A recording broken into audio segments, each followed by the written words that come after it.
My name is Michael Marton, and I'm a filmmaker. I made a film about a remarkable woman named Eva Ostwald, who is now the oldest living survivor of the Holocaust. Eva is the youngest 107-year-old that I've ever met. Eva had her driver's license renewed at 100, and she was driving until she broke her hip, which was at 103.5.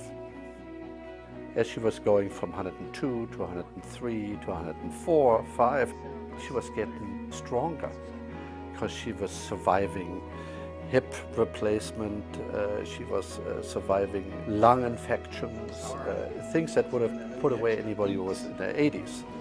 Unbelievable. At 107, she is a perfect survivor.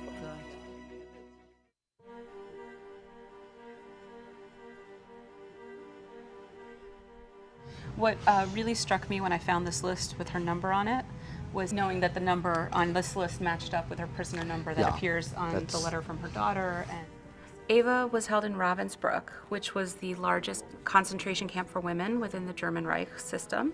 Well, I love this photo too, because you can just see the way she looks at her daughter, how much she meant to her. When she came in, she was 41 or 42 years old.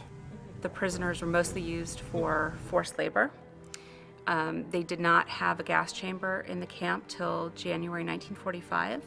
So prisoners who were to be killed were either shot or deported to other killing centers. It wasn't only that these women tried to survive, under the most brutal conditions, but they also wrote a cookbook. So here we have. You had all of these women together, and it was almost, in addition to a form of escapism, it was almost an act of defiance, because they knew that they could be punished for having this cookbook, and it was their way of keeping true to themselves. When I asked her, why did you even write it down? She said, if I ever come out of here alive, then at least I have this to remind me. And then I asked her, did you ever cook anything according to that what you put together? And she said, never.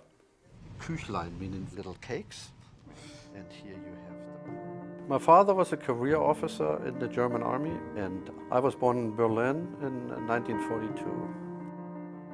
When I grew up, everybody was busy sweeping history under the carpet.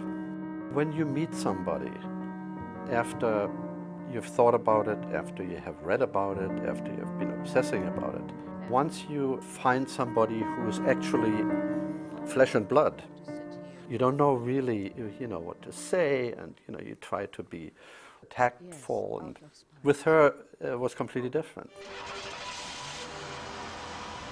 Eva just says, I'm living now. That is what is determining her every act in life, is it's going to be now. And when she asked the salesman, what is the warranty? And he says, 2 years. And she says, what? That's nothing. And he looks at her. You see it in his eyes, how long are you going to live? And you know that she is probably going to outlive him.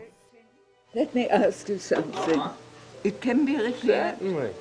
Because I'm always getting suspicious when it says limited guarantee. You don't need to worry. It's easy to say. Do you do this when she buys a car? I'm skeptical. Don't be skeptical. Do me a favor. Give me a break. Okay? There's no reason on this earth why you wouldn't be satisfied with that watch. I love the looks of it. Then take it. And not to worry. Life's too short to worry about it. Yeah, I hate to worry. At 103, Eva fell in her kitchen. She had to give up her independent living, and she is now in a retirement home. Just saw her yesterday. It's fantastic. No end in sight. There is only one heroism in this world, to see the world as it is and still to love it. And that was always my favorite motto.